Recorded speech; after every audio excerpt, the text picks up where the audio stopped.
Pen દેખાય છે મારી? હા માતાજી. ઓકે, હા દેખાય છે. હા, શરૂઆત કરીએ. શ્રી શ્રી રાધા ગોવિંદ ના ચરણોમાં, ચરણ કમળોમાં વંદન કરી અને શરૂઆત કરીએ. મંગલતાને વધાવીએ આપણા ક્લાસમાં. તો શ્રી શ્રી રાધા ગોવિંદા મંદિર ઇસ્કોન બેંગલુરુ કુલાઈ પરિવાર તરફથી તમારા બધાનું સ્વાગત છે. સર્વેને હરે કૃષ્ણ. ઓમ અજ્ઞાનતિમિરાન્ધસ્ય જ્ઞાનાંજન શલાકયા ચક્ષુરુન્મિલિतं येन તસ્मै શ્રી ગુરવે નમઃ. શ્રી ચૈતન્ય મનોભીષ્ટં સ્થાપિतं येन ભૂતલે સ્વયં રૂપ કદા મह्यं દદાતિ સ્વપદાન્તિકં. વંદેહં શ્રીગુરો શ્રીયુતપદકમलं શ્રીગુરૂन् વૈષ્ણવાંશ્ચ શ્રીરૂપं સાગ્રજાतं સહગણ રઘુનાથાન્વિतं तं સજીવं સાદ્વૈतं સાવધૂतं પરિજન સહિतं કૃષ્ણ ચૈતન્ય દેવમ શ્રી રાધા કૃષ્ણ પાદાન સહગણ લલિતા શ્રી વિશાખાન્વિતાંશ્ચ હે કૃષ્ણ કરુણા સિંધો દીનબંધો જગતપતે ગોપેશ ગોપિકા કાંત રાધા કાંત નમોસ્તુતે. તપ્ત કાંચન ગૌરાંગી રાધે વૃંદાવનેશ્વરી વૃષભાનુસુતે દેવી પ્रणमामि હરિપ્રિયે. वाञ्छाकल्पतरुभ्यश्च कृपा सिन्धुभ्य एव च पतितानां पावनेभ्यो वैष्णवेभ्यो नमो नमः. नमो विष्णुपादाय कृष्णपृष्ठाय भूतले श्रीमते भक्तिवेदान्त स्वामिनिति नामिने. नमस्ते सारस्वते देवे गौरवाणी प्रचारिणे निर्विशेष शून्यवादी पाश्चात्य देशतारिणे. जय श्री कृष्ण चैतन्य प्रभो नित्यानंद श्री अद्वैत गदाधर श्रीवासादि गौर भक्त वृंद. બધા સાથે બોલશું મહામંત્ર. હરે કૃષ્ણ હરે કૃષ્ણ કૃષ્ણ કૃષ્ણ હરે હરે હરે રામ રામ રામ હરે હરે. હરે કૃષ્ણ માતાજી. હરે કૃષ્ણ. હરે કૃષ્ણ. ઓમ નમો ભગવતે વાસુદેવાય.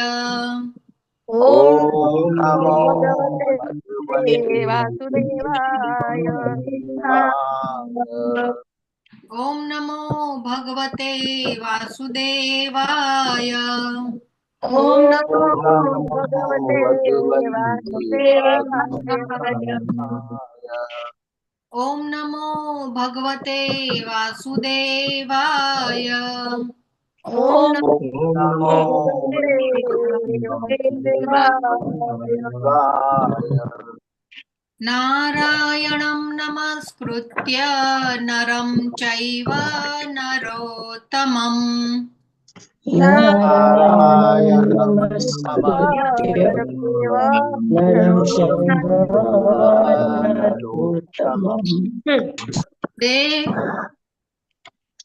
દેવીં સરસ્વતીં વ્યાસં તતો જયમુદીરયેત. સરસ્વતી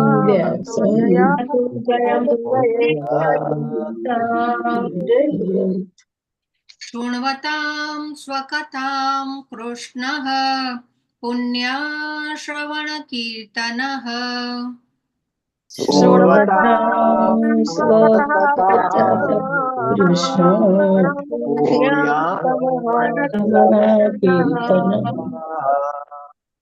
हृद्यन्तस्थो यभद्राणि विधुनोति सुहृत्सताम्.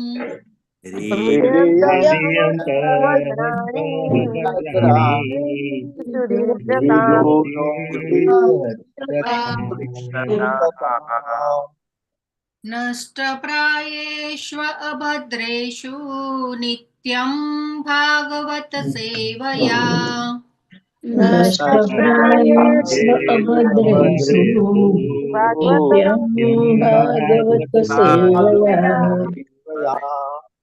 भगवत्या उत्तम श्लोके भक्तिर्भवति नैष्ठिकी. भगवत्या उत्तम श्लोके भक्तिर्भवति नैष्ठिकी.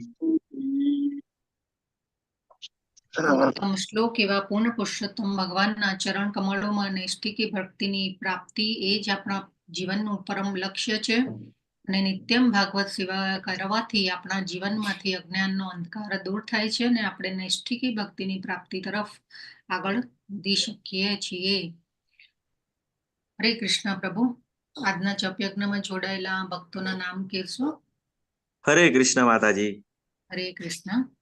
આનંદ પ્રદા ગોપાલિની માતાજી, પૂર્ણિમા ગૌરાંગી માતાજી, ઉમુપ સપ્તર્ષિ માતાજી, જીતેન્દ્ર ગોપેશ પ્રભુજી, કલ્પેશ પરમાર પ્રભુજી, હિરણમય કેશવી માતાજી, ઉર્મિલા સાધુ માતાજી, અમરીશનાથ કૃષ્ણા પ્રભુજી, મોના અંધારિયા માતાજી, નૈના ઠક્કર માતાજી, રતિલાલ ઠક્કર પ્રભુજી, વિમલા વ્રજરાણી માતાજી, વ્રજરાણી વિનીતા માતાજી, જગન માતા જયશ્રી માતાજી, નૈના નગ્યાદરા માતાજી, જયશ્રીબા પરમાર માતાજી, મિત્રવૃંદા સુમુખી માતાજી, ફૂલવતી સુદેવી માતાજી, निर्मला बारोट माताजी, भाव सिंधु श्री चैतन्य प्रभुजी, ललित कुमार वेद प्रभुजी, हिरल पाठक माताजी, दर्शना भट्ट माताजी, जागृति भालिया माताजी, नीतू जरीवाला माताजी, नेहल पंचाल माताजी, हेमा माताजी, रंजन प्रजापति माताजी, जिगीसा पटेल माताजी,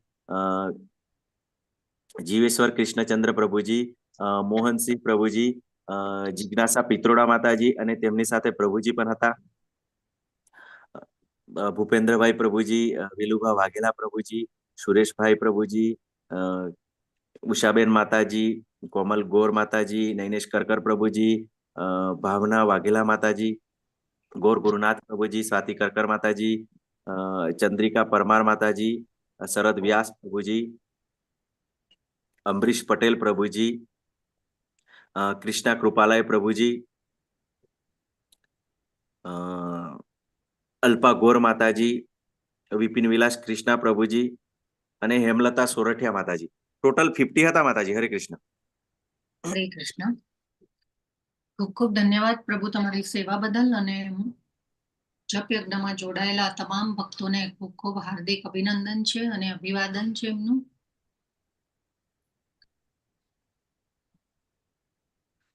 તો આજે 7 તારીખ થઈ, 11 ડિસેમ્બર. 11 તારીખના ખૂબ સુંદર દિવસ આવી રહ્યો છે, ગીતા જયંતિ 11 છે એ દિવસે. તો અત્યારથી પ્લાન આપણે કરવો જોઈએ કે 11 દિવસે આપણે ખૂબ વધારે ભક્તિ કરવાની છે. તો આજનો આપણો શ્લોક છે સ્કંદ 2 અધ્યાય 6 અને શ્લોક નંબર 8.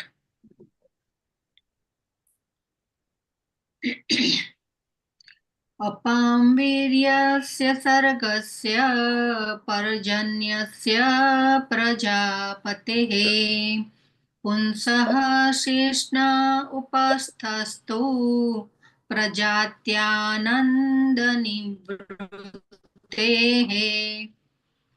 તો આપણે શરૂઆત કરશું બોલવાની. અપામ વીર્યસ્ય સર્ગસ્ય પર્જન્યસ્ય પ્રજાપતેઃ સર્ગસ્ય પર્જન્યસ્ય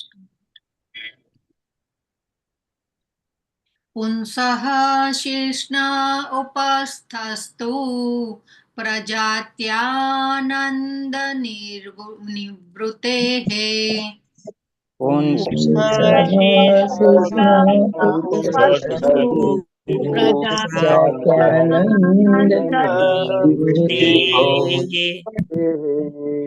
અપામ વીર્યસ્ય સર્ગસ્ય પર્જન્યસ્ય પ્રજાપતેઃ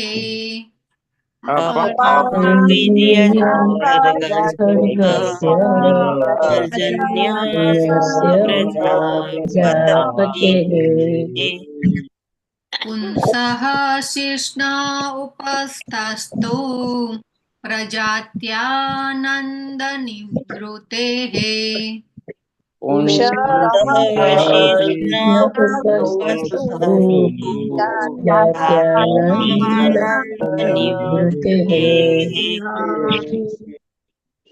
अपां वीर्यस्य सर्गस्य पर्जन्यस्य प्रजापतेः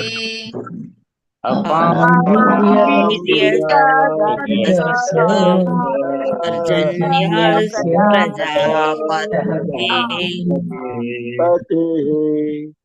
पुंसः शिश्न उपस्थस्तु प्रजात्यानन्दनिवृत्तेः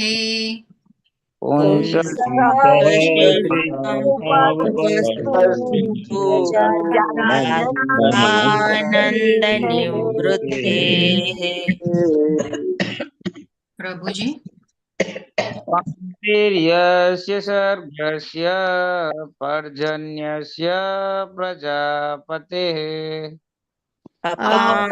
वीर्यस्य सर्गस्य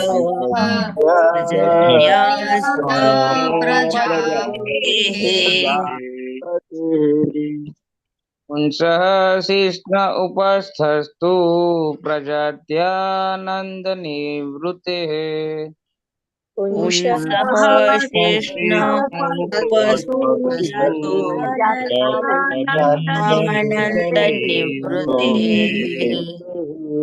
वीर्यस्य सर्गस्य पर्जनस्य प्रजापतेः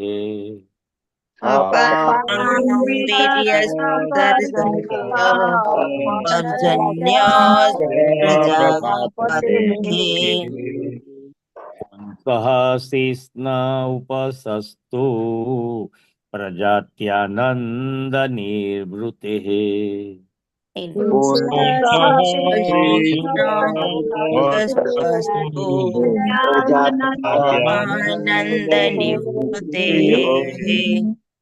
अपां वीर्यस्य सर्गस्य पर्जन्यस्य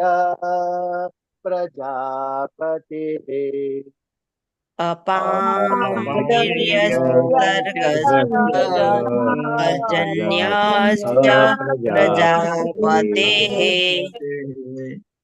पुंसः शिश्न उपस्थस्तु प्रजात्यानन्द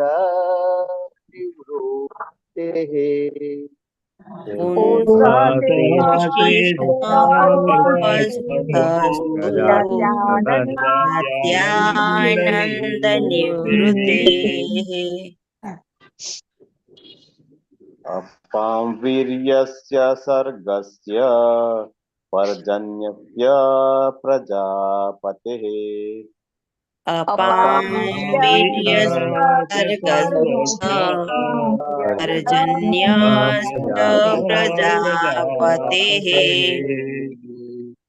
सः शिश्न उपस्थस्तु प्रजात्यानन्दनिवृत्तेः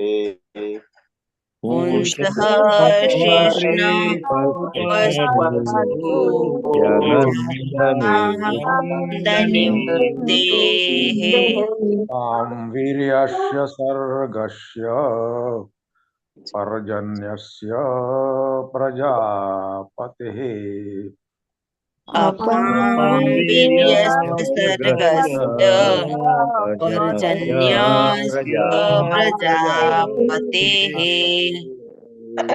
सः शिश्न उपस्थस्तु प्रजात्यानन्दनिवृत्तेः अपां वीर्यस्य सर्गस्य पर्जन्यस्य प्रजापतेः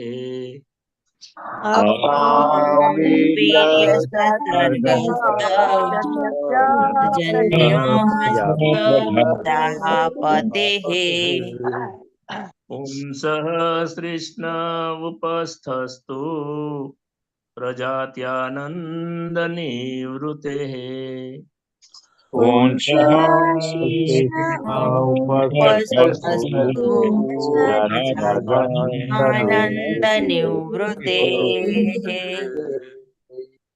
अपां वीर्यस्य सर्गस्य पर्जन्यस्य प्रजापतेः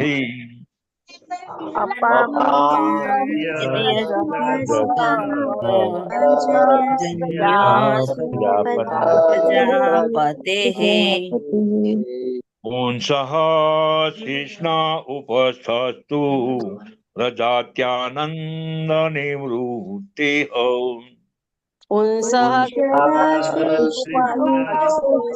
उपस्थस्तु जात्यानन्द निवृत्तेः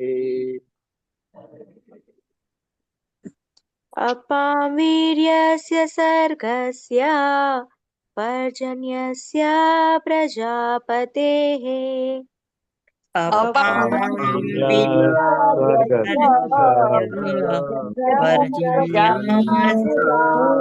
प्रजापतेः पुंसः शीष्ण उपस्थस्तु प्रजात्यानन्दनिवृत्तेः पुंसः शीर्ष्ण उपस्थस्तु प्रजानन्दनिवृत्तेः अपावीर्यस्य सर्गस्य पर्जन्यस्य प्रजापतेः अपावीर्यस्य सर्गस्य पर्जन्यस्य प्रजापतेः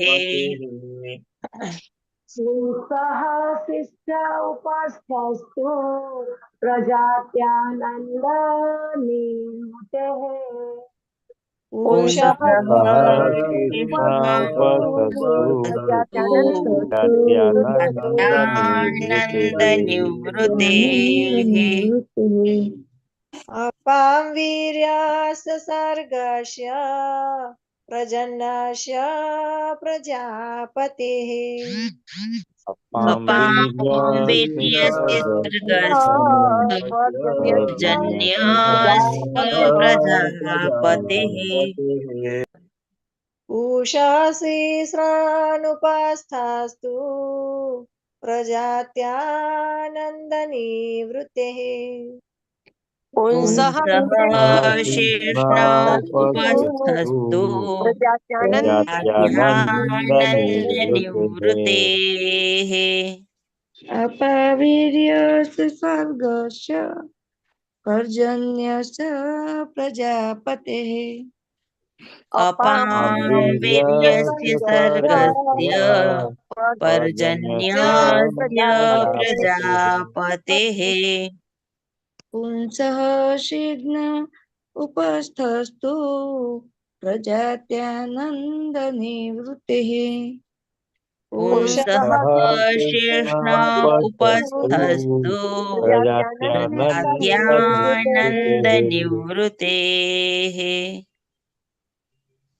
अपां वीर्यस्य सर्गस्य पर्जन्यस्य प्रजापतेः अपावीर्यस्य सर्गस्य पर्जन्यस्य प्रजापतेः पुंसः शीर्ष्ण उपस्थस्तु प्रजात्यानन्दनिवृत्तेः पुंसः कृष्ण प्रजात्यानन्दनिवृत्तेः अपावीर्यस्य सर्गस्य पर्जन्यस्य प्रजापतेः अपावीर्यस्य सर्गस्य पर्जन्यस्य प्रजापतेः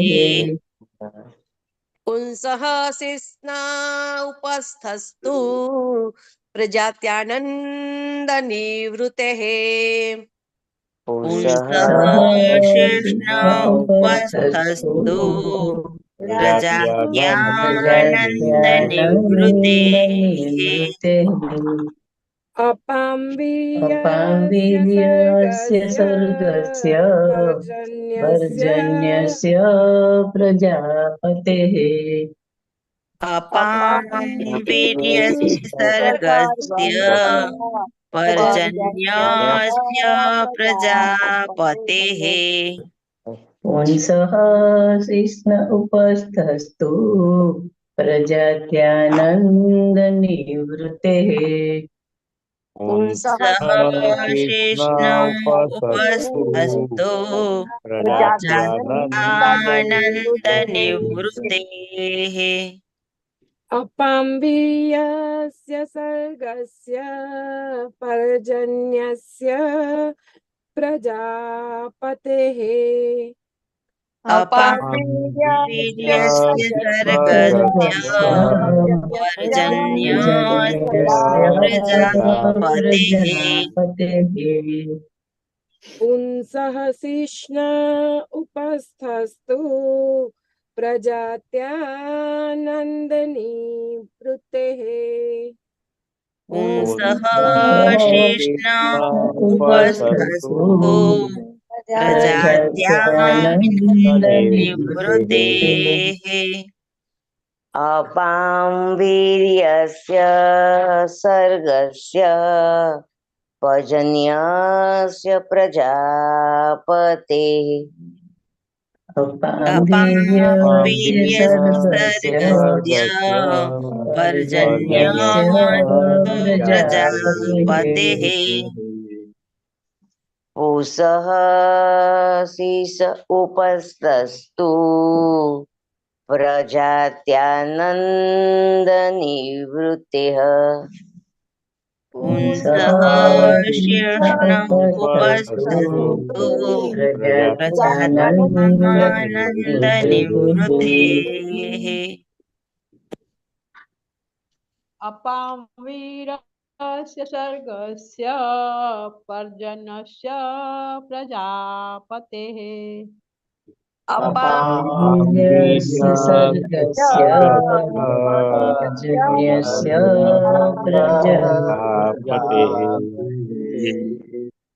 पुंसं शिष्ण उपस्थस्तु प्रजात्यानन्दनिवृत्तेः पुंसः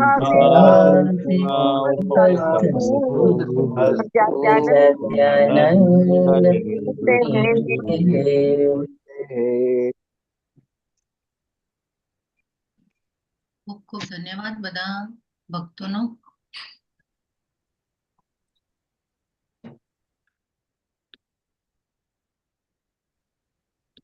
શબ્દાર્થ લઈએ આપણે.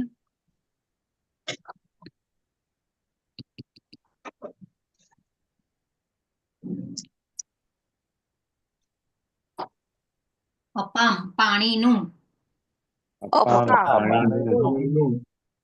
વીર્યસ્ય વીર્યનું, સર્ગસ્ય પ્રજોત્પતિનું, પર્જન્યસ્ય વર્ષાનું, પ્રજાપતેઃ સર્જનનું ભગવાનનું,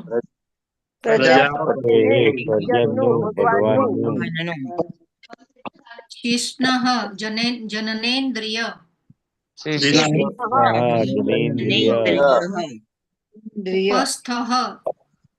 ઉપસ્થઃ તુ જ્યાં જનનેન્દ્રિય છે તે જગા,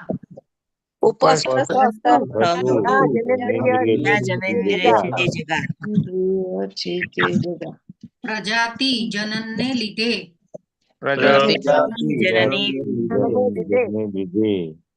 આનંદ આનંદ, નિવૃત્તેઃ કારણ,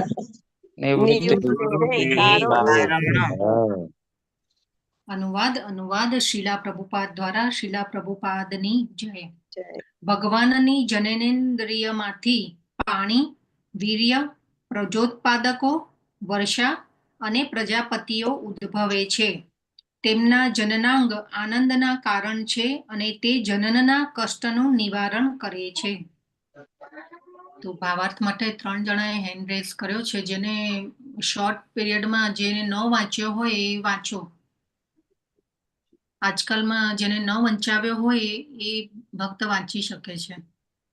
2-3 દિવસમાં. હા, વાંચો. હા.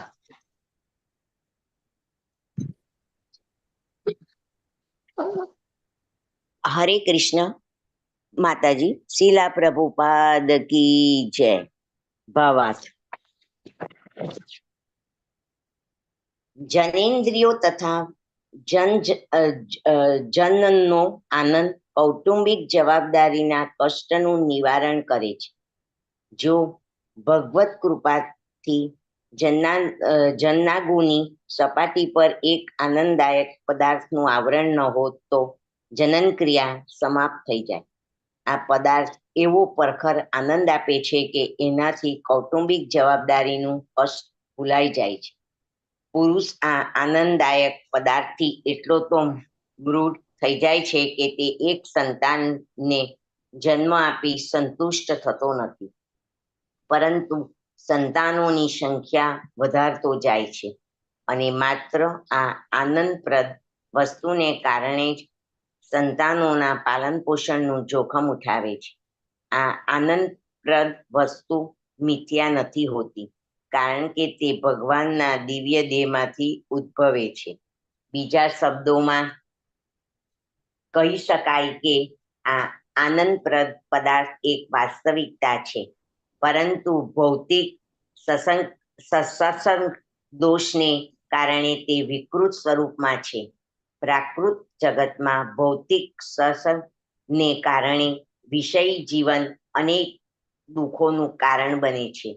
માટે ભૌતિક જગતમાં આવા જીવને આવશ્યકતાથી વધુ પ્રોત્સાહન આપવું ન જોઈએ. ભૌતિક દુનિયામાં પણ સંતાનોથી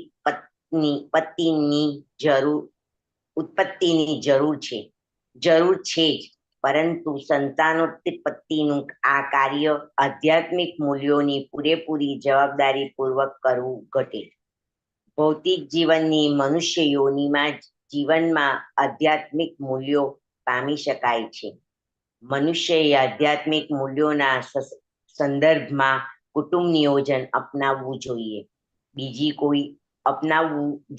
બીજી કોઈ રીતે નહીં.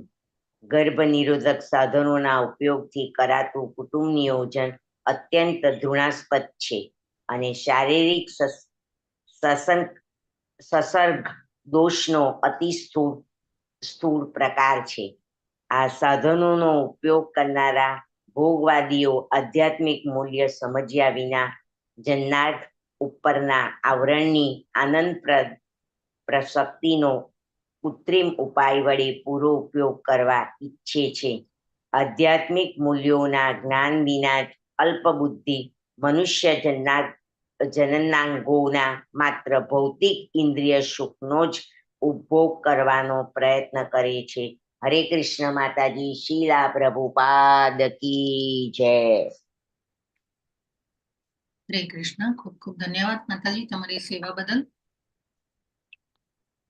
ઓમ અજ્ઞાનતિમિરાન્ધસ્ય જ્ઞાનાંજન શલાકયા ચક્ષુરુન્મિલિતં યેન તસ્મૈ શ્રી ગુરવે નમઃ. નમામિ વિષ્ણુપાદાય કૃષ્ણપૃષ્ઠાય ભૂતલે શ્રીમતે ભક્તિવેદાંત સ્વામિનેતિ નામિને. નમામિ વિષ્ણુપાદાય કૃષ્ણપૃષ્ઠાય ભૂતલે શ્રીમતે જયપતાકા સ્વામિનેતિ નામિને. નમો આચાર્ય પાદાય નિતાય કૃપાપ્રદાયને ગૌરકથા ધામદયા નગર ગ્રામ તારિણે. શીલા પ્રભુપાદ કી જય. જય પતાકા ગુરુ સ્વામી મહારાજની જય. તો આજનો શ્લોક ખૂબ મહત્વનો છે. કોઈ વાર આપણને પ્રશ્ન થાય કે આધ્યાત્મિક જીવનના પાલન માટે બહુ બધા નિયમોનું પાલન કેમ કરવાનું હોય છે. આ કરો, પેલું કરો, આ નહીં કરો, પેલું ન કરવું જોઈએ, આ ખાવું જોઈએ, પેલું ન ખાવું જોઈએ. તો આપણે ક્યારેક ગાડીમાં રોડ ઉપર જતા હોઈએ છીએ ત્યારે આપણે જોઈએ છીએ કે લાલ સિગ્નલ થાય છે ત્યારે ગાડી ઊભી રહી જાય છે અને ગ્રીન સિગ્નલ થાય છે ત્યારે ગાડી ચાલે છે. તો પણ ત્યાં પણ નિયમો છે. નિયમ કેમ હોય છે? કેમ કે રસ્તાનો ટ્રાફિક સારી રીતે ગતિ કરી શકે. સેમ વે આપણે જ્યારે ડોક્ટર પાસે પણ જઈએ છીએ, આપણને ક્યાંય કંઈ પ્રોબ્લેમ થયો હોય તો ડોક્ટર પણ ક્યારેક એવા રોગોમાં પરેજી પાડવાનું કહે છે. ને તો હમણાં થોડા દિવસમાં આ ફૂડ એવોઇડ કરજો, આ ગોળી લેજો, આ સમયે લેજો, આટલા દિવસ લેજો. તો તો ત્યારે પેશન્ટ કે દર્દી જે પણ હોય એ રોગને ફેલાતો અટકાવવા માટે પરેજી પાળે પણ છે. અને એ કમ્પલસરી પાળતા હોય છે. તો સેમ વે આપણા આધ્યાત્મિક જીવનમાં પણ નિયમો બનાવવામાં આવ્યા છે અને પાલન કરવાનું કહેવામાં આવે છે, કેમ કે આપણું આધ્યાત્મિક જીવન, આધ્યાત્મિક સ્વાસ્થ્ય આપણું સારું રહે એના માટે નિયમો બનાવવામાં આવ્યા છે. તો આપણા આધ્યાત્મિક સ્વાસ્થ્ય માટે હાનિકારક હોય એવી બાબતોની આપણે પરેજી પાળવી જોઈએ એવું આપણું શાસ્ત્ર કહે છે. તો આ નિયમો અને પ્રતિબંધો જે મૂકવામાં આવ્યા છે એ શું ખરાબ છે? હા, આપણે એવો વિચાર આપણને આવે તો પરંતુ આ પ્રતિબંધો અને નિયમો જે આપણને ગમતા નથી, કેમ કે એ આપણી સ્વતંત્રતા ઉપર અંકુશ લગાવે છે.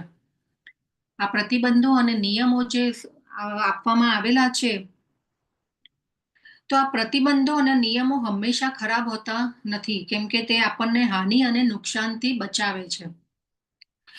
તો કોઈ પણ ક્ષેત્રમાં તમે જોઈ લો કે શિક્ષણ ક્ષેત્ર હોય, સંગીત હોય, કલા હોય, દરેક ક્ષેત્રમાં જે પણ માણસને સફળતાઓ મળી છે ને પ્રાપ્ત થઈ છે, એને એના પોતાના કડક શિસ્તના નિયમો અને કડક નિયમોનું પાલન કરીને એને સફળતા મેળવી હોય છે.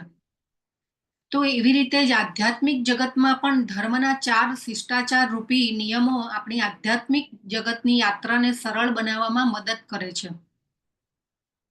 તો એવા નિયમો છે કરુણા અને અહિંસા, બીજું છે સત્યનિષ્ઠા, ત્રીજું છે સંતુલન, સંયમ અને તપસ્યા, અને ચોથું છે પવિત્રતા.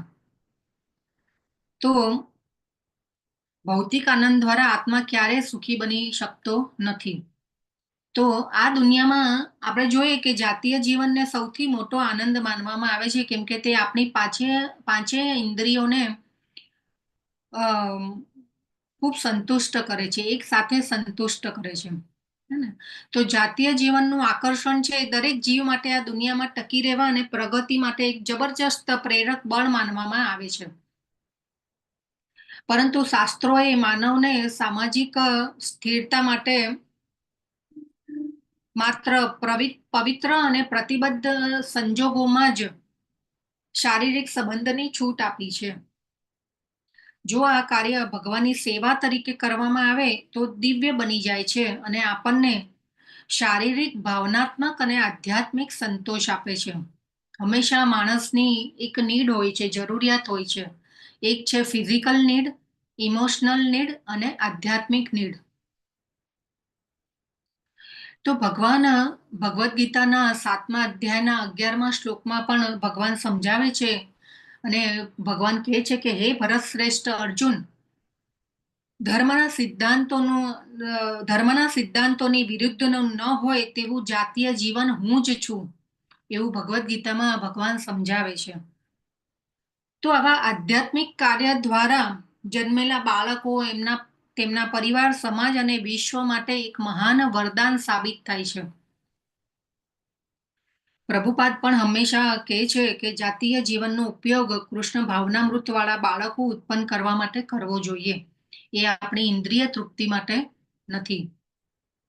તો કૃષ્ણ ભાવનામૃત વાળા બાળકો આવશે તો પ્રજા સારી ઉત્પન્ન થશે, એનાથી સમાજની રચના સારી થશે અને સમાજથી રાષ્ટ્ર અને રાષ્ટ્રથી વિશ્વ સુખી થશે. પરંતુ આપણું દુર્ભાગ્ય એ છે કે અત્યારે તો હનીમૂન કલ્ચર આવી ગયું છે, પરંતુ વૈદિક કાળમાં અલગ અલગ જાતના સંસ્કાર કરવામાં આવતા, હે, પરંતુ અત્યારે એનું નામો નિશાન નથી રહ્યું. અત્યારે ખાલી આપણે જોઈએ તો ખાલી સીમંતોનયન સંસ્કાર કરવામાં આવે છે અને પાછું એમાં બી પંડિતજીને કહેવામાં આવે કે ભાઈ જલ્દી ફટાફટ વિધિ પતાવી દો અને પછી જે ગેસ્ટ આવ્યા હોય એને પછી એન્ટરટેનમેન્ટ રાખવામાં આવે છે. બધી અલગ અલગ ગેમો રાખવામાં આવે ને આ ને તેને. તો આપણે એ બધું અત્યારે આપણા આ આજુબાજુના વાતાવરણમાં જોઈ રહ્યા છે. અને પાછું સીમંતોનયન સંસ્કારનું નામ પણ અપભ્રંશ કરી અને શ્રીમંત વિધિ કરવામાં આવ્યું છે. એનું એ નામનું પણ અપભ્રંશ થઈ ગયું છે. તો એવી રીતે સેમ વે વિવાહ સંસ્કાર પણ એક સંસ્કાર છે.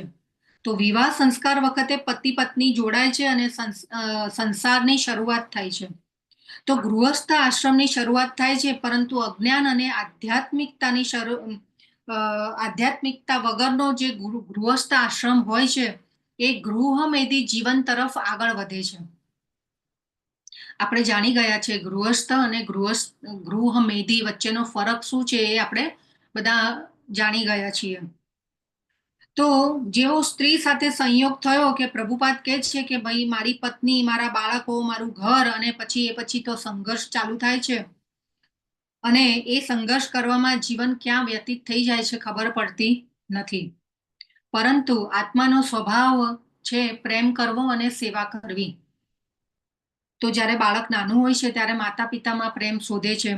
થોડું મોટું થાય એટલે ભાઈ બહેન અને મિત્રોમાં પ્રેમ શોધે, યુવાનીમાં પત્નીમાં પ્રેમ શોધે, અને આમાંથી કોઈ ન મળે તો પછી કૂતરા બલાડામાં એનો પ્રેમ જે છે એ ડાયવર્ટ થઈ જાય. અત્યારે તો ફેશન થઈ પડી છે હે ને, ડોગને ઘરમાં રાખવાની. પરંતુ ભગવાને સમાજમાં સ્થિરતા જળવાય અને એના માટે આશ્રમ વ્યવસ્થા અને વર્ણ વ્યવસ્થાની બનાવી અને નિયમો આપેલા છે. બ્રહ્મચર્યાશ્રમ, ગૃહસ્થાશ્રમ, વાનપ્રસ્થાશ્રમ, સંન્યાસાશ્રમ. તો આ 4 આશ્રમોમાં ગૃહસ્થાશ્રમ જે છે એ ખૂબ મહત્વનો છે.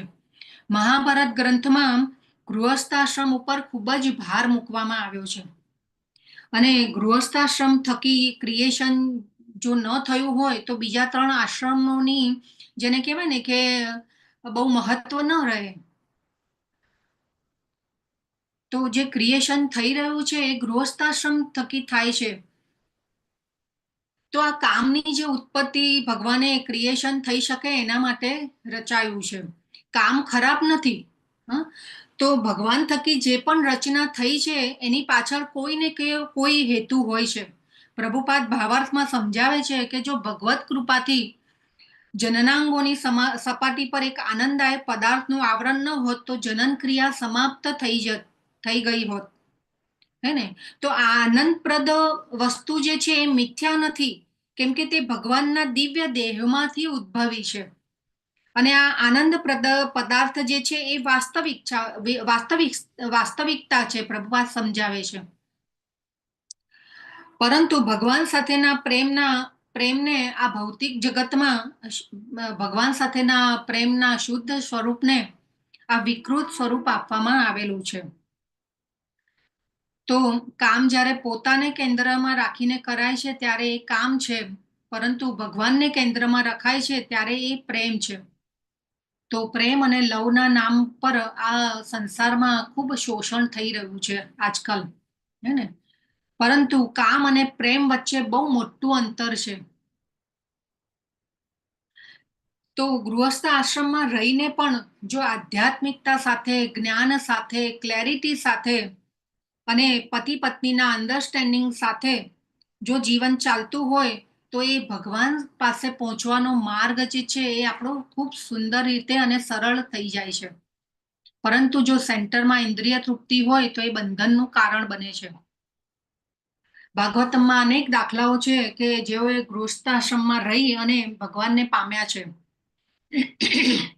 તો 3જા સ્કંદમાં ખૂબ સુંદર કરદમ મુનિ અને દેવહૂતિ માતાની કથા આવે છે. દેવહૂતિ માતા જે છે એ સ્વયંભૂ મનુ અને માતા શત્રુપાના સંતાન હતા. અને ખૂબ લાડ પ્યારમાં જાઓ જલાલીમાં અને મોટા થયા હતા. એ તો રાજપુત્રી હતા. અને સ્વયંભૂ મનુ એટલે તો એમ્પેરર ઓફ યુનિવર્સ, એ વખતે એડમિનિસ્ટ્રેટર ઓફ યુનિવર્સ હતા. અને એમના એવા પુત્રી દેવહૂતિ માતા. અને નારદ મુનિ પાસે કરદમ મુનિ વિશે નારદ મુનિ પાસેથી એમને ખૂબ સાંભળેલું હતું કે ખૂબ મોટા ભક્ત છે, પ્યોર વૈષ્ણવ છે, ગ્રેટ ડિવોટી છે કરદમ મુનિ. અને આ સાંભળી અને દેવહૂતિ માતાને પણ પોતાના પતિ તરીકે કરદમ મુનિને સ્વીકાર કરવાની ઈચ્છા થાય છે. અને આ બાજુ કરદમ મુનિને બ્રહ્માજીએ જ્યારે સૃષ્ટિનું પ્રથમ સર્જન થઈ રહ્યું હોય છે ત્યારે બ્રહ્માજીએ કરદમ ઋષિને સૃષ્ટિના સર્જન માટે પ્રજા ઉત્પન્ન કરવા માટેની આજ્ઞા કરી હોય છે. તો આ બાજુ કરદમ ઋષિ જે છે તો યોગી અને તપસ્વી જીવ, પરંતુ એ બ્રહ્માજીની આજ્ઞા માટે થઈ અને જેને કહેવાય ને કે બહુ ખૂબ તપ કરે છે અને તપસ્યા કરે છે, ત્યારે 10,000 વર્ષ સુધી એ તપસ્યા કરે છે. કેમ તપસ્યા કરે છે? કેમ કે આ જે બ્રહ્માજીની આજ્ઞા થઈ હોય છે સૃષ્ટિની પ્રજાની ઉત્પત્તિ કરવા માટે અને ગૃહસ્થાશ્રમમાં આવવા માટે, તો એના માટે એમને પોતાને ગુણિયલ સ્વભાવવાળી પત્ની મળે અને ગૃહસ્થાશ્રમના નિયમોને એ બરાબર નિભાવી શકે, એના માટે એ 10,000 વર્ષ સુધી તપસ્યા કરે છે સૌથી પ્રથમ તો. જેવી આજ્ઞા થઈ એવું તરત ને તરત ગૃહસ્થાશ્રમ માં આવવા માટે તરત એમાં જોડાઈ નથી જતા. એ તપસ્યા દ્વારા ભગવાન ખૂબ પ્રસન્ન થાય છે અને ભગવાન જે છે એ એમની સામે હાજર થાય છે અને ભગવાન એમને વરદાન આપે છે કે તમારા વિવાહ થશે અને સ્વયંભૂ મનુની પુત્રી સાથે સ્વયંભૂ મનુ ખુદ તમારી પાસે આવશે અને તેમની પુત્રીને લઈને, અને એ કરદમ મુનિ અને ભગવાનની વચ્ચે સંવાદ થાય છે અને કરદમ મુનિ ભગવાન પાસેથી એક શ્યોરિટી માંગી લે છે કે જ્યારે બી બાળકોની સંતાનોની ઉત્પત્તિ થઈ જશે એ પછી હું સંન્યાસ આશ્રમને ગ્રહણ કરીશ. તો ભગવાન પણ એમને સામે વરદાન આપે છે કે તથાસ્તુ કહે છે. અને આ સંવાદની વચ્ચે જ્યારે ભગવાન એટલા બધા એમના ભક્તથી કરુણામય થઈ જાય છે કે એમની આંખોમાંથી આંસુ વહે છે, ભગવાનની આંખોમાંથી અશ્રુ વહે છે અને આ અશ્રુઓ દ્વારા એક બિંદુ સરોવર રચાય છે. આ ભગવાનના અશ્રુઓથી એક સરોવર રચાય છે જ્યાં કરદમ મુનિ જે તપસ્યા કરતા હતા ત્યાં આગળ. હવે કરદમ મુનિ તો ઋષિ હતા, મુનિ હતા અને એક પર્ણકુટીરમાં રહેતા હતા. એમની પાસે એવી સુવિધાઓ નહોતી અને એ પછી જ્યારે આ સ્વયંભૂ મનુ જે છે એમની પુત્રીને લઈને એમના આશ્રમ સુધી આવે છે અને દેવહૂતિ માતાનો હાથ કરદમ મુનિને સોંપે છે. અને ત્યાર પછી કરદમ મુનિ અને દેવહૂતિ માતાનું સંસાર જીવન જે છે ગૃહસ્થ આશ્રમ શરૂ થાય છે. અને એ પછી હવે દેવહૂતિ માતા પણ અષ્ટાંગ યોગમાં, આ એક સતયુગની કથા છે અને એ વખતે તો ધ્યાન, તપ અને યોગ થતા. તો ત્યારે દેવહૂતિ માતા પણ અષ્ટાંગ યોગમાં ખૂબ ઉન્નત હતા અને આ ગૃહસ્થાશ્રમમાં રહી અને પતિ પત્ની ખૂબ સુંદર રીતે ભગવાનની ભક્તિ કરતા હતા અને આ યોગ જીવન જે છે એ એમનું ખૂબ સુંદર રીતે ચાલી રહ્યું હતું. હવે દેવહૂતિ માતા જે છે એ ખૂબ સુંદર રીતે એમના પતિની સેવા કરી રહ્યા હતા અને એ સેવા કરી અને એમનું શરીર એટલું બધું દુર્બળ થયેલું હતું અને એમના શરીર ઉપર એ પોતે ધ્યાન નતા આપી શકતા અને પતિની સેવામાં એટલા બધા જેને કહેવાય ને કે પરોવાઈ ગયા હતા કે એમના કેશ જે છે એ પણ એક જેને કહેવાય ને કે કેશને એ સરખા કરવા માટે પણ એમને ટાઈમ રહેતો નહોતો અને એ કેશ જે છે એ એમની જટા બની ગયા હતા. તો અને ખૂબ સુંદર રીતે દેવહૂતિ માતા પતિની સેવા કરી અને એ પતિની સાથે સાથે રહી અને પોતે પણ એમની આધ્યાત્મિક પ્રગતિ કરે છે. હવે જ્યારે દેવહૂતિ માતાની સેવાથી પ્રસન્ન થઈ અને એકવાર કરદમ ઋષિ ઘણા વર્ષો સુધી આ ગૃહસ્થ જીવન ચાલુ રહ્યું અને એ પછી દેવહૂતિ માતાની સેવાથી પ્રસન્ન થઈ અને કરદમ ઋષિ માતાને કહે છે કે તમારી ઉત્તમ સેવા અને પરમ ભક્તિથી હું બહુ સંતુષ્ટ છું અને તમારો બહુ આદર કરું છું. તમે કહો તમારી શું ઈચ્છા છે? ત્યારે માતા કહે છે કે મારા માતા પિતા મારો હાથ તમને સોંપીને ગયા છે, આપણે ગૃહસ્થ જીવનનો અનુભવ કરીએ. તો હવે આ ગૃહસ્થ જીવનનો અનુભવ કરવા માટે માતાની એક દ્વિધા હતી, દેવહૂતિ માતાની અંદર દ્વિધા હતી કે મારું તો શરીર એકદમ કૃશ થઈ ગયું છે, હું બહુ કૃશ થઈ ગઈ છું, મારું દુર્બળ થઈ ગયું છે શરીર, તો કરદમ મુનિ અમારી સાથે કેવી રીતે એટ્રેક્ટ થશે? અને એક બીજી એક એ દ્વિધા માતાના મનમાં થઈ કે હવે જ્યાં કરદમ મુનિ અને દેવહૂતિ માતા રહેતા હતા પર્ણકુટીરમાં, એ જે પર્ણકુટીર હતી એ ખૂબ જેને કહેવાય ને કે શુદ્ધ સત્વગુણની પ્રતીક હતી, કે જ્યાં કામ એટ્રેક્ટ પણ ન થઈ શકે. ખૂબ સુંદર ભાગવતમમાં વર્ણન આપેલું છે કે એ જ્યાં પર્ણકુટીરમાં તપસ્યા કરતા હતા, એ ત્યાંનું આખું જે વાતાવરણ હતું એનું વર્ણન ખૂબ સુંદર રીતે ભાગવતમમાં આપેલું છે. તો હવે આ દેવહૂતિ માતાની જે ઈચ્છા હતી, એ કરદમ મુનિ તો યોગી હતા એટલે એ ઈચ્છાને જાણી શક્યા કે માતાના અંતર્મનમાં શું ચાલી રહ્યું છે. અને એ પછી કરદમ મુનિ એમના યોગ બળથી, જેને કહેવાય ને કે દેવહૂતિ માતાની ઈચ્છાને પૂર્ણ કરવા માટે એક ખૂબ સુંદર, જેને કહેવાય ને કે ભવ્ય વિમાનની રચના કરે છે. એને આપણે અત્યારે તો એવું કલ્પી પણ ન શકીએ આપણે. અને એ વિમાન એમની ઈચ્છા અનુસાર જ્યાં પણ ત્યાં જઈ શકતું હતું. અને આ યોગિક પાવર દ્વારા કરદમ મુનિ આ વૈભવશાળી વિમાનની રચના કરી, અને એ વિમાનમાં ઈચ્છિત ભોગ વસ્તુઓ મળી જાય, રત્નો મણિઓના ખંભાથી સજ્જેલું વિમાન, અનેક શયનખંડો, જળાશયો, અને જેને કહેવાય ને કે ભરપૂર સુંદર પ્રકૃતિ એની અંદર. અને આ વિમાન જળ ઉપર, જમીન ઉપર, આકાશમાં બધા જ લોકમાં જઈ શકે. અને એમાં તો કોઈ પાયલટની પણ જરૂર નહીં, ખાલી ઈચ્છા માત્રથી જ્યાં જવું હોય ત્યાં જઈ શકે. અને હજી સુધી આવા દિવ્ય વિમાનની તો કલ્પના સુદ્ધા નથી થઈ, એવું વિમાન આ રચના કરે છે. અને આ વિમાનની રચના કર્યા પછી કરદમ મુનિ માતાને કહે છે કે ભાઈ બિંદુ સરોવરમાં સ્નાન કરીને આવો. અને માતા સ્નાન કરીને આવે છે. હવે જ્યારે સ્નાન કરવા જાય છે ત્યારે અનેક હજારો ગાંધર્વ દાસીઓ ત્યાં માતાને આ યોગિક બળથી કરદમ મુનિ ખૂબ સુંદર રીતે આ બધું, જેને કહેવાય ને કે રચના થઈ જાય છે.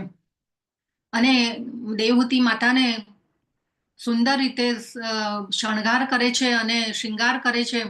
અને દેવહૂતિ માતા જે છે એ આવે છે, અને દેવહૂતિ માતાનું પણ રૂપ ફરી જાય છે. અને જે શરીર દુર્બળ બન્યું હતું એ રૂપવાન અને સુંદર બની જાય છે. અને અમુક વર્ષો સુધી આ વિમાનમાં કરદમ ઋષિ અને દેવહૂતિ માતા આ ભગવાનની આજ્ઞાથી સાંસારિક જીવન વ્યતીત કરે છે. અને આ જે સાંસારિક જીવન વ્યતીત કરવામાં આ વિમાનની અંદર આપણે અત્યારે વાત કરી રહ્યા છીએ, તો આ જીવન વ્યતીત કરવામાં એમના કેટલા વર્ષો વીતી જાય છે એ ખબર પડતી નથી. અને એ પછી જે કરદમ ઋષિ માતા અને માતા દેવહૂતિ એમના આશ્રમમાં પાછા ફરે છે. અને એ પાછા ફરી અને કરદમ ઋષિ જે છે એ એમનો પોતાનો વિસ્તાર 9 ભાગોમાં કરે છે. અને દેવહૂતિ માતા જે છે એ 9 પુત્રીઓને જન્મ આપે છે. અને ખૂબ સુંદર, જેને કહેવાય ને કે આનું વર્ણન છે ભાગવતમમાં. આ આધ્યાત્મિક વિષય છે. અને એ પછી દેવહૂતિ માતા કહે છે કે તમારા જેવા યોગીને પ્રાપ્ત કરી અને હું ધન્ય થઈ છું. મેં તમારી પાસે આ સંસાર સુખના વિષયોની ઈચ્છા કરી અને ભૂલ કરી છે, પરંતુ મારી એક પ્રાર્થના સ્વીકાર કરો. હવે કરદમ ઋષિ જે છે એમને તો ભગવાન પાસેથી, જેને કહેવાય ને કે વરદાન લીધું હતું અને આજ્ઞા લીધી હતી કે જ્યારે પણ સંતાનનો જન્મ થઈ જશે ત્યારે પછી હું સંન્યાસ આશ્રમમાં હું પરત જઈશ. ત્યારે દેવહૂતિ માતા કરદમ ઋષિ મુનિને કહે છે કે આ જે 9 પુત્રીઓનો જન્મ થયો છે તો એ પોતપોતાના ઘરે ચાલી જશે, પરંતુ જેને કહેવાય ને કે એક સ્ત્રીની ઈચ્છા હોય, એક પ્રોટેક્શનમાં રહેતી હોય છે. હંમેશા સ્ત્રી છત્ર છાયામાં હોય છે. અને એ માતાની ઈચ્છા હતી કે એક પુત્રનો જન્મ થાય. અને એ પછી કરદમ ઋષિ અને ભગવાને પણ એમને વરદાન આપેલું હોય છે જ્યારે તપ કર્યું હોય છે 10,000 વર્ષ સુધી, ત્યારે કે હું તમારા પુત્ર રૂપે હું તમારા ત્યાં અવતરિત થઈશ. તો કરદમ ઋષિ જે છે દેવહૂતિ માતાને કહે છે કે હવે બહુ થોડા વખતમાં ભગવાન પરમ સત્ય તમારા ત્યાં આવશે અને તમને જ્ઞાન આપશે, તમે આ ભક્તિ ચાલુ રાખજો. અને એમ કહી અને કરદમ ઋષિ તો નીકળી જાય છે. પરંતુ એ પછી ભગવાન કપિલ મુનિ તરીકે એમના ત્યાં આવે છે, અવતરિત થાય છે અને માતાને ખૂબ સુંદર રીતે સાંખ્ય યોગનું જ્ઞાન આપે છે. અને દેવહૂતિ માતા જે છે એ એમના ભક્તિમાં આગળ વધે છે અને આધ્યાત્મિક પ્રગતિ કરી શકે છે. તો આ કથા કહેવા પાછળનો પોઈન્ટ શું હતો? તો ગૃહસ્થાશ્રમમાં રહીને પણ મનુષ્ય ભગવાનને પામી શકે છે, પરંતુ એમાં અધ્યાત્મ, જ્ઞાન, ક્લેરિટી, સંતુલન, સંયમ, અન્ડરસ્ટેન્ડિંગ હોવી જોઈએ, તો આ ભવસાગરને આપણે પાર કરી શકીએ છીએ. આજકાલ ખૂબ જ જેને કહેવાય ને કે નોનસેન્સ પતિ પત્ની ઉપરના જોક્સ, કોમિક્સ, લખાણો થઈ રહ્યા છે, એ ખૂબ ખોટું થઈ રહ્યું છે. પતિ અને પત્નીનું રિલેશન જે છે એક ડિવાઇન રિલેશનશિપ છે. જે લોકો એને નથી સમજી શકતા એ લોકો મૂર્ખ છે. કરદમ ઋષિ અને દેવહૂતિ માતાના ઉદાહરણ ઉપરથી આપણે જાણી શકીએ છીએ કે કરદમ ઋષિ ખૂબ આધ્યાત્મિક વ્યક્તિત્વ હતું અને તેમની સાથે રહી અને માતા દેવહૂતિ પણ આધ્યાત્મિક પ્રગતિ કરી શક્યા. સ્વયં ભગવાન એમના ત્યાં અવતરિત થયા. તો આ છે ગૃહસ્થાશ્રમની તાકાત. તો કામ ખરાબ નથી, કામની રચના પણ ભગવાને જ કરી છે, પરંતુ જ્યારે એ ઇન્દ્રિય તૃપ્તિ માટે થાય છે ત્યારે એ કામ છે, પરંતુ ભગવાનને સેન્ટરમાં રાખીને કૃષ્ણ ભાવનાવૃત્ત વાળા બાળકોની ઉત્પત્તિ માટે થાય છે, ત્યારે એ પ્રેમ છે, એ આપણે સમજવું જોઈએ. અને બીજો એક પ્રશ્ન એ થાય કે કરદમ મુનિ આધ્યાત્મિક જીવનમાં આરૂઢ થયેલા હતા, છતાં પણ એમને ભગવાન જ્યારે પ્રસન્ન થાય છે, તપ કરે છે અને ભગવાન પ્રસન્ન થઈને તેમની સામે હાજર થયા, ત્યારે એમને કેમ મુક્તિની માગણી કેમ ન કરી? એવો પ્રશ્ન થાય ને કે ભગવાન સ્વયં હાજર થયા, એમને ભગવાનને જોયા, તે છતાં પણ આ ભૌતિક જીવન ભોગવવા માંગતા હતા, પરંતુ એ મુક્તિ નહોતા માંગ્યા. ત્યારે પ્રભુપાદ ખૂબ સુંદર રીતે ભાવાર્થમાં સમજાવે છે એના ઉત્તરમાં કે દરેક મનુષ્ય ભૌતિક બંધનમાંથી મુક્ત થવાની ક્ષમતા ધરાવતો નથી. તેથી દરેક મનુષ્ય તેની વર્તમાન પરિસ્થિતિ પ્રમાણે ભગવાન અને વેદોની દોરવણી હેઠળ જીવન જીવવું એ તેનો ધર્મ છે, એવું ભગવાન આપણને કહી દે છે. તો ભગવાને કહેલા સાક્ષાત વચનો જ વેદ કહેવાય છે. વેદનો મિનિંગ શું થાય છે? જ્ઞાન. અને ભગવાન આપણી ઈચ્છા મુજબ ભૌતિક જીવન ભોગવવાની તક આપે છે અને તે સાથે જ વેદો અનુસાર વર્તવાની પદ્ધતિ અને પ્રક્રિયા વિશે પણ આદેશ આપે છે. અને શાસ્ત્રોમાં જ્ઞાન આપેલું છે કે જેથી મનુષ્ય ધીમે ધીમે ભૌતિક બંધનમાંથી છૂટી અને મુક્તિ પામી શકે. પરંતુ આ સંસારના સુખથી મનુષ્યને જ્યાં સુધી નફરત ન થાય ને ત્યાં સુધી એ મુક્તિની આકાંક્ષા કરતો નથી. જે માણસને સંસારના સુખથી પછી બહુ સુખ આવી જાય ને ત્યારે જ તેને અથાતો બ્રહ્મ જિજ્ઞાસા એ કરી શકે છે. હું કોણ છું, ક્યાંથી આવ્યો છું, ભગવાન સાથે મારો સંબંધ શું છે, ક્યાં જવાનું છે. તો ત્રેતાયુગમાં પણ ભગવાન રામ જ્યારે આવ્યા ત્યારે રામ અને માતા સીતા, ભગવાન રામ અને માતા સીતાએ પણ ખૂબ સુંદર ગૃહસ્થ જીવનના આદર્શોને બતાવ્યા. એવું જીવન જીવ્યા. અને ભગવાન કૃષ્ણ તરીકે આવ્યા ત્યારે પણ 16,108 પત્નીઓનો સ્વીકાર કર્યો, પરંતુ એ જેમને ભગવાને 16,108 મહેલો બનાવ્યા અને જેને કહેવાય કે એ પત્નીઓનો સ્વીકાર કરીને એમને આપણને શું બોધપાઠ આપ્યો કે ગૃહસ્થાશ્રમના આદર્શોને ભગવાને સ્થાપ્યા છે અને ગૃહસ્થ જીવનના નિયમોનું એમને પણ ભગવાને પણ પાલન કર્યું છે. એ જીવનમાં રહીને પણ ભગવાન જેને કહેવાય ને કે બ્રહ્મ મુહૂર્તમાં ઉઠતા, ધ્યાન કરતા, તપ કરતા અને એવી રીતે ભગવાને ગૃહસ્થાશ્રમનું મહત્વ બતાવ્યું છે. એક બીજી વસ્તુ છે કે એ ભગવાને 16,108 રાણી અને પત્નીઓને અપનાવ્યા. એક ભગવાને લીલા કરી હતી. અત્યારના જમાનામાં એ વસ્તુને પણ ખૂબ ખોટી રીતે લેવામાં આવે છે, પરંતુ એ ભગવાનની લીલા હતી, એ દિવ્ય કાર્ય હતું ભગવાનનું. તો આપણે પણ બોધપાઠ શું લેવાનો છે કે ભગવાન રામ જેવું મર્યાદામાં રહી અને જીવન જીવીશું તો કૃષ્ણને પામી શકીશું.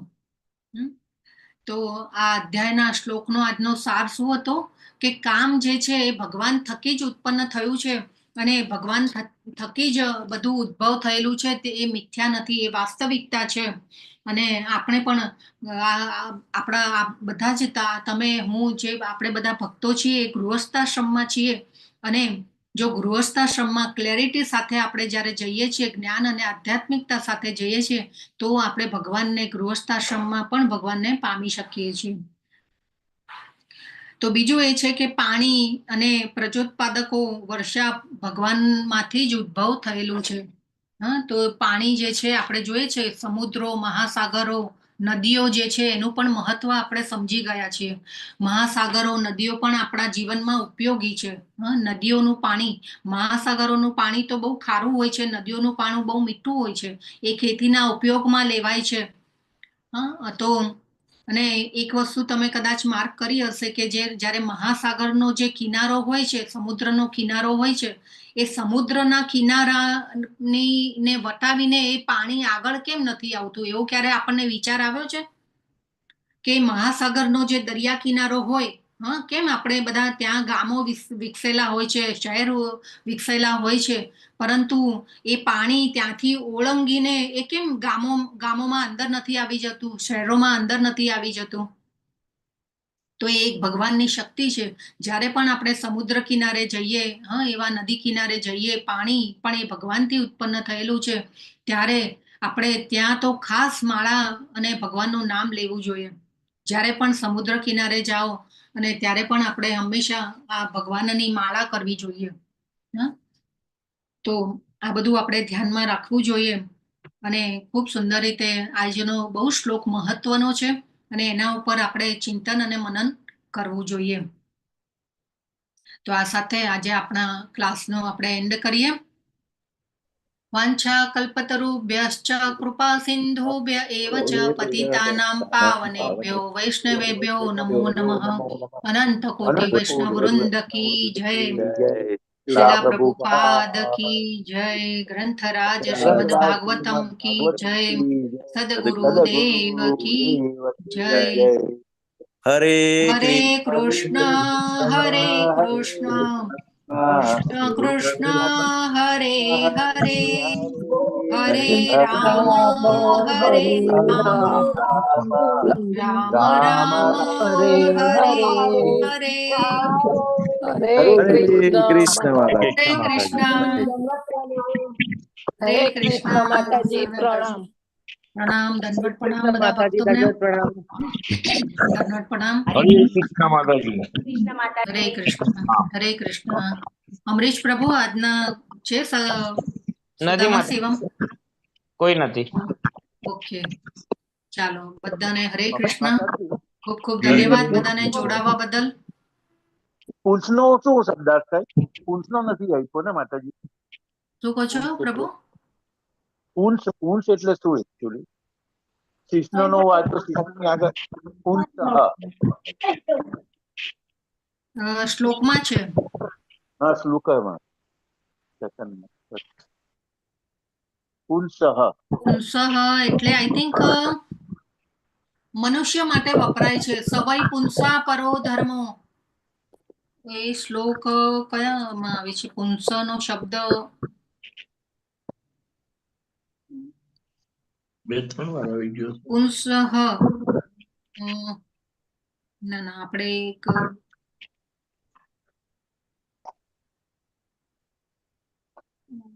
પ્રભુ હું આઈ થિંક બીજા કોઈ ક્લાસમાં હું તમને એનું કઈ વાંધો નહીં માતાજી.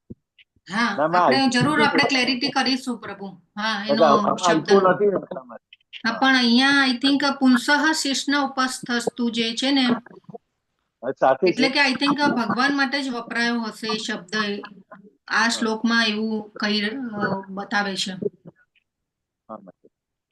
યસ, જરૂર આપણે ક્લેરિટી કરશું પ્રભુ. ઓકે, ચલો હરે કૃષ્ણ બધાને. હરે કૃષ્ણ. હરે કૃષ્ણ માતાજી. હરે કૃષ્ણ.